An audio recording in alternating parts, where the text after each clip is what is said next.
आपको सही तरीके से मिले।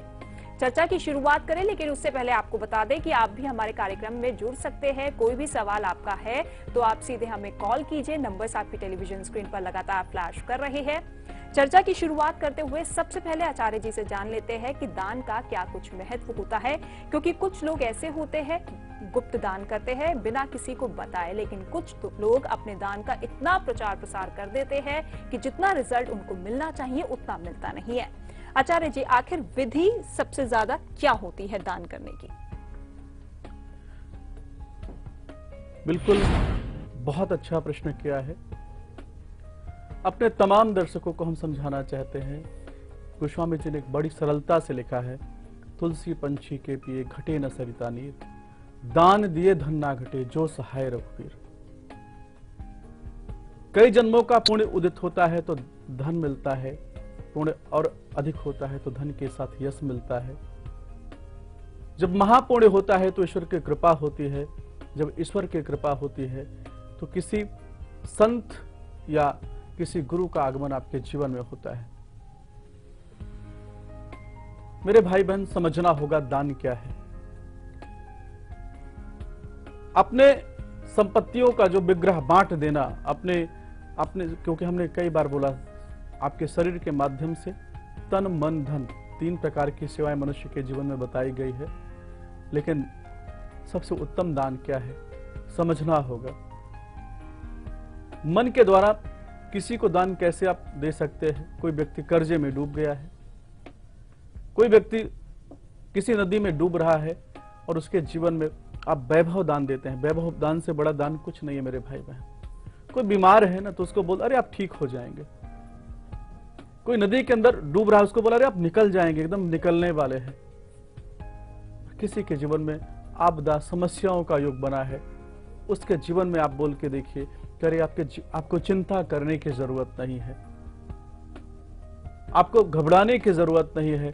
आपके जीवन में ये जो दुख का समय है, समस्याओं का जो समय है, बहुत अल्प समय के अंदर समाप्त होने वाला है। बड़ा अच्छा प्रश्न किया है रितिका जी ने कि आप दान करते हैं, दान करने के बाद आप तमाम लोगों को गुणगान कर देते हैं। अरे भैया, मैंने आज भंडारा करा दिया, आज मैंने किसी व्यक्ति के जीवन में इतने लाख रुपए का उसको हमने कर्ज दे दिया या उसको हमने दान दे दिया, बड़ा परेशान था। आप तमाम दर्शकों को समझाना चाहते हैं, दान करने से कौन से ग्रह मजबूत होते हैं उसको समझना होगा। पहले शास्त्र में आया, हम लोग क्या कहते हैं, पापो हम पाप कर्मा हम पाप आत्मा पाप संभवा त्राहि माम पार्वती नाथ सर्व पाप हरो हो। हे भोलेनाथ, हमारे शरीर के माध्यम से, हमारे कर्म के माध्यम से, हमारे धन के माध्यम से, हमारे ऐश्वर्य के माध्यम से किसी के जीवन में किसी प्रकार की पीड़ा का योग बना है, इसको आप समाप्त कर दीजिए। हमारे शरीर के, हमारे जीवन में ऐसे सद्बुद्धि प्रदान कीजिए जिसके माध्यम से हमारे जो चाहने वाले हैं, हमारे जो मिलने वाले हैं, या हमारे जो रिश्तेदार हैं, हमारे भाई हैं, हमारे कुटुंब है, हमारे माता पिता हैं, उनके जीवन में आनंद का योग हो जाए। समझना होगा दान की जो व्यवस्था बताई गई है। जब भगवान रामचंद्र जी सबरी के आश्रम में जाते हैं तो वहां पर भगवान ने नौधा भक्ति का समावेश किया। नौधा भक्ति के अंदर बताया कि प्रथम भगत संतन कर संगा। एक भक्ति में इसमें यह भी बताया है कि अगर आप किसी की मदद कर देते हैं, आप कहते हैं ना गुप्त दान, गुप्त दान आपको अनंत जन्मों के पाप को क्षय करता है और अनंत जन्मों के जीवन में पुण्यवान योग बना देता है। अगर गुप्त दान आप करते हैं, किसी को आपने बड़ी से बड़ी मदद आपने कर दिया और अपना नाम पता नहीं चलने देते हैं। हमारे पूर्वज लोगों को हम देखते हैं ना, कहीं जाते हैं तो वहां पर बड़ा सा बड़ा धर्मशाला बना के दे दिया है समाज के लिए, बड़ा सा बड़ा आश्रम बना के दे दिया है, बड़ा सा बड़ा प्याऊ लगवा दिया है, लेकिन उस पर क्या लिख दिया, गुप्त दान। किसी का पता ही नहीं है। मनुष्य अपनी आत्मा के द्वारा नाना प्रकार की शुभकामनाएं उस परिवार के लिए देता है। अगर आप दान करते हैं तो दान करने का जो महत्व है उसको हमने आपको समझा दिया कि अगर आप गुप्त दान करते हैं तो अनंत जन्मों के पुण्य समाप्त होते हैं। अगर आप बता के भी दान करते हैं तो ऐसा नहीं कि आपको फल प्राप्त नहीं होता है जी 100 में से क्या है 40% आपका जो दान का प्रभाव समाप्त हो जाता है 60% आपको प्रभाव फिर भी प्राप्त होता है। और अगर दान आप करते हैं दान के माध्यम से सबसे पहला जो प्रभाव, क्योंकि शनि और राहु केतु 3 ग्रहों का जो प्रभाव है आपके जीवन में शुभता लेके आता है, आपके जीवन में जो आपदाएं समस्याएं हैं उसको धीरे धीरे समाप्त करता है। जी बिल्कुल। तो आपने जान लिया दान के महत्व के बारे में, कैसे आपके ग्रहों को मजबूत करता है आपका ये किया गया दान। चलिए कॉलर्स का सिलसिला भी शुरू हो गया है। पहली कॉलर हमारे साथ जुड़ गई है ममता भोपाल से। ममता जी स्वागत है आपका, पूछिए अपना सवाल। हेलो जी हाँ, मैं मेरे पति के बारे में पूछना चाहती हूँ। जी उनका नाम है प्रमोद राठी। जी 22 फरवरी 1966 जी जी और जन्म 10:40 दिन का। जी जन्म स्थान? जन्म स्थान इछावर। जी कहाँ पे? हेलो कहाँ पे? इछावर इछावर इच्छा ये कहाँ पे है? इछावर सीहोर जिले में, अच्छा सीओ एमपी में ही थी। हाँ जी, क्या जानना चाहती है आप? मैं इनके बारे में जानना चाहती हूँ। एक तो हमारे घर का खुद का मकान नहीं है, दूसरा जो 1-2 जगह हमारा पैसा फंसा है तो मदद करी थी लेकिन अभी तक कोई पैसा नहीं मिला है। जी और दूसरी बात बहुत धंधा पानी भी अंदाज के चलता है हमारा। जी जी जी आपके पति की पत्रिका में गुरु चांडाल दोष है, इसका निदान आपने लिया है? हेलो हाँ हेलो आपके पति की पत्रिका में गुरु चांडाल दोष लगा है, इनका निदान लिया है आपने? जी पूजा कराया है आपने? नहीं, कुछ नहीं करा मैंने। इनके कर्म देखिए, सबसे पहले गुरु चांडाल दोष लगता क्यों है इनको समझना होगा मेरे भाई बहन। जब हम कभी भी गुरु का अपमान कर देते हैं, माता का अपमान कर देते हैं, अपने पिता का अपमान कर देते हैं या गुरु समान किसी व्यक्ति का अपमान करते हैं तो हमारी पत्रिका में गुरु चांडाल दोष लग जाता है। किसी के स्वर्ण को लेकर के हम चोरी कर जाते हैं, किसी के सोने की चोरी कर लेते हैं या किसी की धन संपदा का हरण हम कर लेते हैं तो हमारे जीवन में गुरु चांडाल दोष लग करके जो हमारी पत्रिका में शुभ प्रभाव है उसको नष्ट कर देते हैं। हमारे वैवाहिक जीवन में तनाव का योग बना देते हैं, हमारे गृहस्थ जीवन में तनाव का योग बना देते हैं। जैसा कि इनकी पत्रिका का हमने विवेचन किया है, मेष लग्न की पत्रिका है, लग्न के स्वामी मंगल महाराज जी इनकी पत्रिका में मंगल, सूर्य, बुध, चंद्रमा और शनि, ये जो 5 ग्रह इनकी पत्रिका में विराजमान है, एकादश भाव में विराजमान है। सबसे पहला कार्य करना है कि गुरु, क्योंकि कबीरा हर के रूठते गुरु के सरने जाए, क्योंकि इनके भाग्य के स्वामी कौन है? गुरु महाराज जी हैं। गुरु को ठीक करना बहुत आवश्यक है। आंशिक रूप से इनकी पत्रिका में काल सर्प दोष भी लगा है, उसका भी उपाय आप कर सकते हैं। आपको आपके पति के माध्यम से आपको बोलना है कि जौ होता है, जौ को कच्चे दूध में अच्छे से धुलवा करके उसको सुखा लीजिए, पक्षियों को 41 दिन डालना प्रारंभ कर दें और साथ में लक्ष्मी स्तोत्र का पाठ प्रतिदिन करना प्रारंभ कर दें। जब आपके पास लक्ष्मी आती है तो गुरु चांडाल दोष का पूजन करा दीजिएगा, विश्वास मानेगा। आपके पति के जीवन में पंचगही योग बना है और इससे विपरीत राजयोग बनता है। बहुत अच्छी पत्रिका है, आपके पति के जीवन में सफलता का योग बनता चला जाएगा। चलिए ममता जी, ये उपाय जरूर कीजिएगा अपने पति के लिए। तो फिलहाल आप भी हमारे साथ जुड़ सकते हैं, नंबर्स आपकी टेलीविजन स्क्रीन पर लगातार फ्लैश कर रहे हैं और कुछ ही देर में आपको बताएंगे हिट है तो फिट है में आज हम खास उपाय लेकर आए हैं स्ट्रेस को लेकर, यानी कि तनाव को लेकर, जो कि हर दूसरे इंसान में देखा जाता है। किस तरीके से आप अपनी स्ट्रेस को दूर करेंगे वो आपको बताएंगे, लेकिन फिलहाल आचार्य जी से जान लेते हैं जो कि दान के बारे में बता रहे हैं। अलग अलग तरह के दान होते हैं, किस विधि के साथ दान करना चाहिए।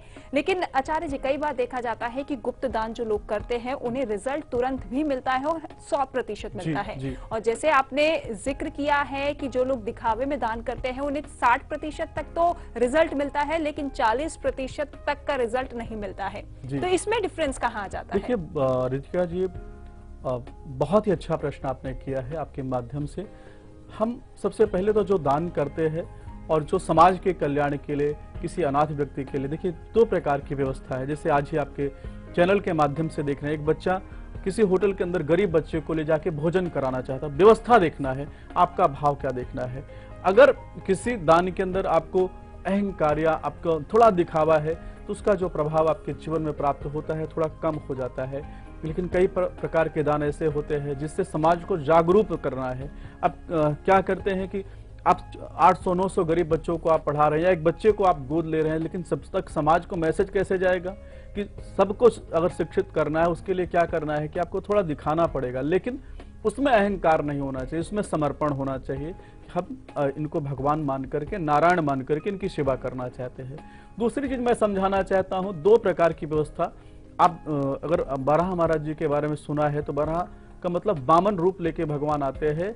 और जो यज्ञ का मतलब क्या होता है, यज्ञ को समझना होगा कि अपने संपत्तियों को, अपने धन को, अपने ऐश्वर्य को विग्रह कर देना। लोगों जो जरूरतमंद है, किसी धर्म के, किसी संप्रदाय के, आपको उसमें ना हिंदू देखना है, ना मुसलमान देखना है, ना सिख देखना है, ना ईसाई देखना है, वह नारायण का रूप उसमें देख करके, या अपने अल्लाह का रूप देख के, गॉड का रूप देख के, वाहे गुरु का रूप देख करके उसकी मदद करना। दूसरी चीज क्या बताई गई है कि गुप्त दान का मतलब हुआ कि चलो आपके पास अरबों खरबों रुपए है, आप बहुत तामझाम के साथ में आके समाज को दिखाना चाहते हैं। उसमें क्या होता है कि जो आपके दान का प्रभाव होता है वह 40% जो है नष्ट हो जाता है, समाप्त हो जाता है, और 60% उसका प्रभाव आपको मिलता है। तो यही कहा गया है कि तुलसी पंछी के पिए घटे न सरिता नीर, दान दिए धन ना घटे जो सहाय रघुबीर। एक वृक्ष होता है, उसके वृक्ष में फल लग जाते हैं, लेकिन अपने आप को कैसे कर लेता है, नम्र कर लेता है। आप देनदार कोई और है, भेजत है दिन रैन, लोग भरम हम पे करे तासी नीचे न। अगर कोई व्यक्ति आपकी प्रशंसा भी करता है, आपको कोई व्यक्ति बोलता है कि अरे आपने इतना अच्छा दान किया, आपको यही मैसेज देना, नहीं मैं कुछ करने वाला नहीं, उसने तो मुझे जरिया बना रखा है, देने वाला कोई और है। अपने मन में ऐसा भाव करके सेवा करके देखिएगा, दान करके देखिएगा, आपके जीवन में सफलता का योग बनता चला जाएगा। चलिए, कॉलर हमारे साथ जुड़ गई है, लता जुड़ गई है दिल्ली से। लता जी, स्वागत है आपका, पूछिए अपना सवाल। नमस्कार मैडम जी नमस्कार। आचार्य जी, चरण शपथ। खुश रहिए, जय माता दी। हाँ आचार्य जी, मेरा अपने बारे में पूछना है मुझे जी। मेरा बर्थ है 12 अक्टूबर 1967 जी, सुबह के 5:40 दिल्ली में। जी हाँ आचार्य जी, मेरे हस्बैंड का देहांत 8 साल पहले ही हो गया था। मेरे पास एक पुत्र है मेरा जी। और पूछना है कि मेरे राशि के इष्ट कौन है, लगन क्या है, और मेरे पास एक छोटी सी दुकान है, कोरियर का काम है हमारा जी, तो वो भी ठीक नहीं चल रहा है। और आचार्य जी, मेरा स्वास्थ्य भी ठीक नहीं रहता है जी, और मेरे ससुराल वाले का भी व्यवहार मेरे साथ ठीक नहीं है जी। तो इन्हीं सब चीजों के बारे में बताइए, और बताइए कि पुत्र का भी सुख आगे मुझे मिलेगा कि नहीं। बिल्कुल बिल्कुल, आपको परेशान होने की जरूरत नहीं है। आपके साथ में जो घटना घटी है उससे लड़ने के लिए भगवान आपको ताकत दे। भगवान से आग्रह करूंगा, प्रार्थना करूंगा कि आपके जीवन में खुशियों का योग बनता चला जाए। आपकी जो पत्रिका हमने देखा है, कन्या लग्न के अंदर आपका जन्म हुआ है और मकर राशि आपकी है। राशि के स्वामी शनि जी हैं और शनि जी के जो इष्ट बताए गए हैं वो भगवान शिव बताए गए हैं।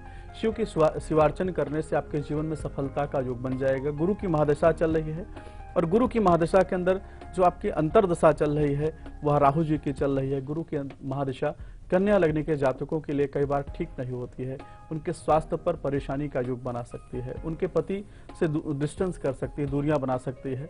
आपको करना क्या है, सबसे पहला कार्य करना है, शनिवार के दिन आपको एक नीला कपड़ा लेना है।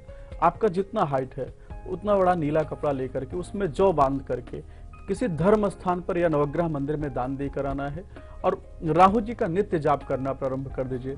ओम भ्राम भ्रीम भ्रम साह राहवे नमः। इस मंत्र का नित्य जाप करना है। भगवान शिव की शिवार्चन कीजिए। राहु जी की कृपा से, भगवान भोलेनाथ की कृपा से आपको चिंता करने की जरूरत नहीं है। आपके जीवन में सफलता का जो बनता चला जाएगा। तीसरा प्रश्न आपने किया है कि आपको संतान का सुख प्राप्त होगा कि नहीं प्राप्त होगा। मैं आपको बताना चाहता हूं, मंगल की स्थिति आपकी पत्रिका में बहुत अच्छी है। आपको चिंता करने की जरूरत नहीं है। आपकी जो भी संतान होंगी आपसे विशेष स्नेह रखने वाली, आपको विशेष प्रेम करने वाली होंगी, आपकी आज्ञा का पालन करने वाली होंगी। आपको चिंता करने की जरूरत बिल्कुल नहीं है। बिल्कुल। तो चलिए, ये कुछ उपाय कीजिएगा लता जी जरूर, और आपकी तमाम समस्याएं दूर होगी। फिलहाल इसके साथ रुकेंगे एक छोटे से ब्रेक के लिए, लेकिन ब्रेक के बाद बात करेंगे हिट है तो फिट में स्ट्रेस को लेकर क्या कुछ खास उपाय आचार्य जी बताएंगे, और साथ ही साथ महा उपाय जो कि आपको दिलाएगा दान का पूरा रिजल्ट। एक छोटे से ब्रेक के बाद।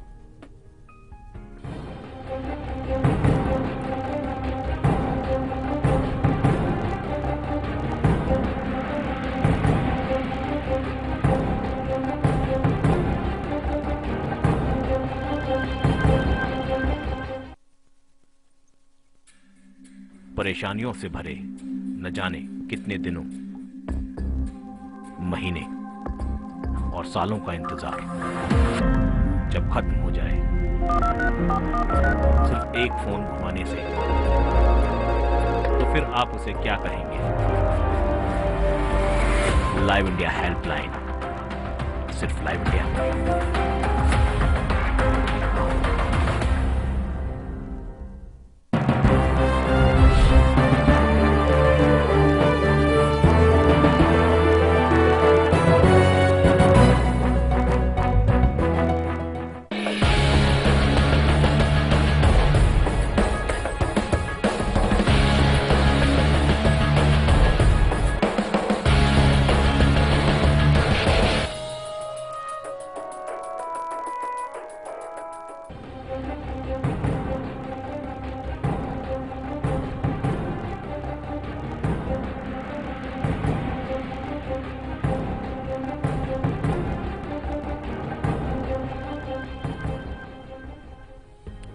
चलिए ब्रेक के बाद एक बार फिर से स्वागत है आपका हमारे खास कार्यक्रम तारे सितारे में। अब बात करते हैं अपने खास सेगमेंट यानी कि हिट है तो फिट है, जिसमें बात होगी स्ट्रेस के बारे में, तनाव के बारे में, जो कि हर इंसान को होता है। अब तो बच्चों में भी स्ट्रेस काफी ज्यादा देखा जाता है, तो उसके लिए क्या खास उपाय कीजिएगा वो देखिए।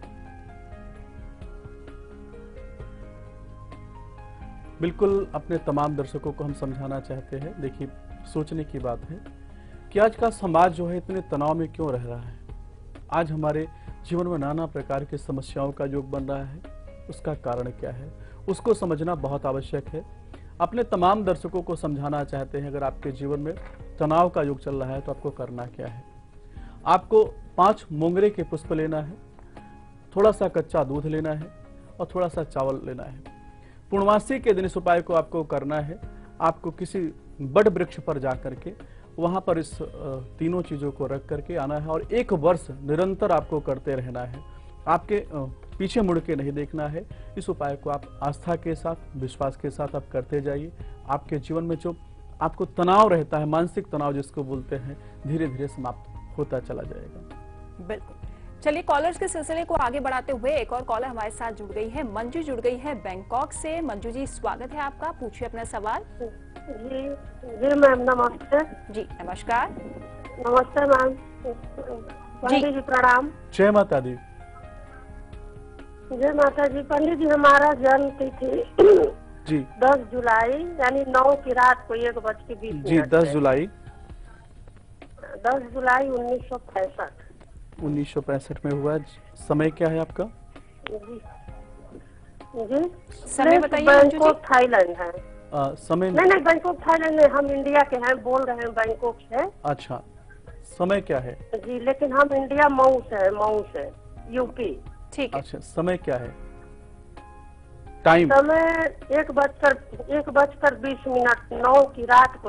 1:20। जी, क्या जानना चाहती हैं आप? जी, हम अपने सेहत के बारे में जानना चाहते हैं। बिल्कुल, आपका स्वास्थ्य खराब रहता है, जैसा कि आपकी पत्रिका का हमने विवेचन किया है। देखिए, सबसे पहला तो क्या होता है, जब चंद्रमा नीच राशि के है, दूसरा चंद्रमा का ग्रहण लगा है। दोनों हमने हमारे दर्शकों को बहुत आराम से, बहुत सादगी से बताने की चेष्टा किया है कि कभी भी चंद्रमा नीच का होगा और चंद्रमा का ग्रहण लगा होगा तो हमारे जीवन में मानसिक तनाव बहुत ज्यादा रहने वाला, डिप्रेशन रह सकता है, छोटी से छोटी बात में डर, अशांति का युग बना रहेगा। जैसा कि आपकी पत्रिका का हमने विवेचन किया है, मेष लग्न के अंदर आपका जन्म हुआ है और जन्म राशि आपकी पत्रिका में वृश्चिक राशि है। वृश्चिक राशि के अंदर आपका जन्म हुआ है। गुरु चांडाल दोष आपकी पत्रिका में बना हुआ है। अभी जो दशा आपके ऊपर चल रही है, शुक्र की महादशा के अंदर जो अंतर चल रहा है वह केतु का चल रहा है। तो इस समय 100% जो आपके जीवन में आप देखेंगे, हड्डियों से संबंधित प्रॉब्लम, पेट से संबंधित प्रॉब्लम और मानसिक अशांति का योग आपके जीवन में बन सकता है। आपको घबराने की जरूरत नहीं है। ओम पद्म पुत्राय विद्महे अमृतेशाय धीमहि तन्नो केतु प्रचोदयात्। दोबारा सुनिएगा, ओम पद्म पुत्राय विद्महे अमृतेशाय धीमहि तन्नो केतु प्रचोदयात्। इस मंत्र का आपको नित्य रुद्राक्ष की माला पे आपको जाप करना चाहिए और केतु अकाल पुरुष का पूजन वहां पे किसी के माध्यम से या इंडिया में किसी के माध्यम से आप करा लीजिएगा। विश्वास मानिए, आपके जीवन में अच्छे स्वास्थ्य का संचार हो जाएगा। बिल्कुल। चलिए मंजू जी, ये उपाय जरूर कीजिएगा। चलिए अब बात करेंगे महा उपाय के बारे में, जो कि आपको दिलाएगा आपके दान का सही फल। क्योंकि कई बार ऐसा होता है कि आप स्वार्थवश दान कर देते हैं, लेकिन उस दान का सही फल आपको नहीं मिलता है। तो सही फल लेने के लिए क्या उपाय कीजिएगा वो देखिए। बिल्कुल, हमारे जो दर्शक हैं, जो हमें देखते हैं, और आपको एक दोहा के माध्यम से हमने समझाया है कि देन दार है कोई और है, भेजत है दिन रैन, लोग भरम हम पे करे तासो नीचे नैन। आपके जीवन में कभी ऐसा भाव ना आए किसी के लिए कि आपने कुछ दान किया है। आपको भगवान ने जरिया बनाया है। आप जिसकी भी मदद करना चाहते हैं, जिसके भी जीवन में सुविधा का योग लाना चाहते हैं, सब भगवान की कृपा है। आपके लिए एक उपाय मैं बता रहा हूं। हमारे जो दर्शक हमारे इस कार्यक्रम को देख रहे हैं, उनको जरूर जो है इस महाप्रयोग को करना चाहिए, ताकि उनके जीवन में कभी अहंकार का युग न बन पाए और दान का प्रभाव उनके जीवन में मिलता चला जाए। आप दान दे के आते हैं तो सबसे पहले क्या करना है, जो भी आपके इष्ट है, माता जी भी है या भगवान भोलेनाथ हैं, भगवान कृष्ण है, राम है, हनुमान जी है, उनके सामने आपको झोली फैलाकर जरूर प्रतिदिन कुछ न कुछ मांगना है और उनसे प्रार्थना करना है कि हे परमात्मा, जिस कार्य के लिए आपने मुझे खड़ा किया है उसमें हमें सफलता का युग बनाइए। और जो भी आपके इष्ट है उनको उनके अनुसार एक आपको पुष्प की माला उनको अर्पित करना चाहिए, ताकि आपके जीवन में जो दान का प्रभाव सुविधा लेके आए, आपके जीवन में शांति लेके आए, आपके मन के अंदर, आपकी वृत्तियों के अंदर कभी अहंकार नहीं आने देगा। इस प्रयोग को आस्था के साथ करके देखेगा, आपके जीवन में सफलता का युग बन जाएगा। बिल्कुल। तो इस उपाय के जरिए आप अपने दान को फलदायी बना सकते हैं। चलिए एक कॉलर हमारे साथ जुड़ गई है, शोभा जुड़ गई है खगड़िया बिहार से। शोभा जी, स्वागत है आपका, पूछिए अपना सवाल। मैम प्रणाम। जी नमस्कार। गुरुजी प्रणाम। जय माता दी। मैं अपने बेटे के बारे में पूछना चाहती हूँ। जी। मेरा बेटा का जन्म है गुरुजी 8 जुलाई 1996। 8 जुलाई 1996 में जन्म हुआ है। समय क्या है? 7 से 8 के बीच में गुरुजी, खगड़िया जिले का जन्म हुआ है। 7 से 8 के बीच। जी जी, सवाल पूछिए। मैम इसका पढ़ाई में कैसा रहेगा? मैंने तो सरकारी जॉब है, बाद में क्या बिजनेस है इसका? बिल्कुल, आपको बहुत अच्छा प्रश्न किया है। और आपकी बच्चे की पत्रिका का जैसे हमने विवेचन किया, बहुत टैलेंटेड बच्चा है। बुध आदित्य योग इनकी पत्रिका में द्वादश भाव से बना हुआ, थोड़ा सा एजुकेशन में रुकावट का योग बन रहा है। उसके लिए आपके बच्चे को बोले कि गुरुवार के दिन केले के वृक्ष का पूजन करें, अपने माता पिता को प्रणाम करें, क्योंकि भी बच्चे जो हमारे पढ़ने वाले बच्चे हैं उनके जीवन में ज़्यादा पूजा पाठ का योग नहीं बना सकते हैं। जब आपका बच्चा अच्छा पढ़ने में कार्य करने लगे तो एक कार्य आपको जरूर करना है। इसकी पत्रिका में चंद्रमा शनि दोनों साथ में बैठे हैं। इनका जो मन है विचलित कर सकते हैं, डाइवर्ट कर सकते हैं। कभी पूरब दिशा के लिए सोचेंगे, कभी पश्चिम, कभी कुछ बनना चाहेंगे, कभी एकाग्रता के लिए इनकी पत्रिका में जो चंद्रमा शनि से विष दोष लगा है उसका आप निदान कर दीजिएगा। आपके बच्चे की पत्रिका में सरकारी नौकरी का योग बना है, क्योंकि सूर्य जब किसी की पत्रिका में उच्च राशि के अंदर विराजमान होते हैं, मित्र राशि के अंदर विराजमान होते हैं या आदित्य योग बनाते हैं तो सरकारी नौकरी का योग बनता है। आपके बच्चे को सरकारी नौकरी के योग है और सरकारी नौकरी की प्राप्ति जरूर होगी। बिल्कुल। तो चलिए शोभा जी, ये उपाय जरूर कीजिएगा। फिलहाल बहुत बहुत शुक्रिया आचार्य जी, आप हमारे साथ जुड़े और दान को लेकर एक खास जानकारी अपने दर्शकों तक पहुंचाई। तो फिलहाल इसी के साथ हमारे खास कार्यक्रम में फिलहाल इतना ही, लेकिन कल दोपहर 3 बजे एक बार फिर से हम जुड़ेंगे एक नए टॉपिक के साथ। तब तक के लिए आप देखते रहिए लाइव इंडिया। नमस्कार।